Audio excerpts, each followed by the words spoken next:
প্রেগন্যান্সির সময় থেকে শুরু করে বাচ্চা ডেলিভারি পর্যন্ত পেলভিক ফ্লোর মাসেলস খুবই বিশেষ ভূমিকা পালন করে।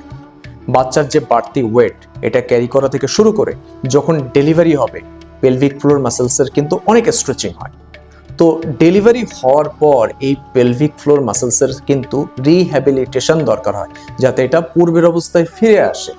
যদি আপনার পেলভিক ফ্লোর মাসেলস তার স্ট্রেংথ হারায় বা লুজ হয়ে যায়, তখন যেটা হয় আমাদের যে বিভিন্ন প্রকার সেন্সেশন এগুলো সব কমে যেতে, হাঁচি কাশি বা বিভিন্ন ভারী জিনিস উঁচু করছেন তখন আপনার প্রস্রাব লিক করা বা বের হয়ে আসা, বা প্রস্রাবের বেগ ধরে রাখতে না পারা, ঘন ঘন প্রস্রাব লাগা, অনেকে মনে করে যে ডায়াবেটিস হলো কিনা, but pelvic floor muscles loose হয়ে যাওয়ার কারণে এরকম হয়। এখন তাহলে আমাদের কি করণীয়? ইয়োগাতে কি কোনো উপায় আছে? হ্যাঁ, ডেফিনেটলি আছে। আপনি যদি নিয়ম কানুন মেনে আসন, প্রাণায়াম, বান্ধা বা লক, মুদ্রা, বিভিন্ন জিনিসগুলো আছে, আপনি নিয়ম মেনে করলে জিনিসগুলো আবার আগের অবস্থায় ফিরে আসে। এখন যদি গুরুত্ব না দিই তাহলে দেখা যায় আস্তে আস্তে এটা কিন্তু ডিমোশন হতে থাকে।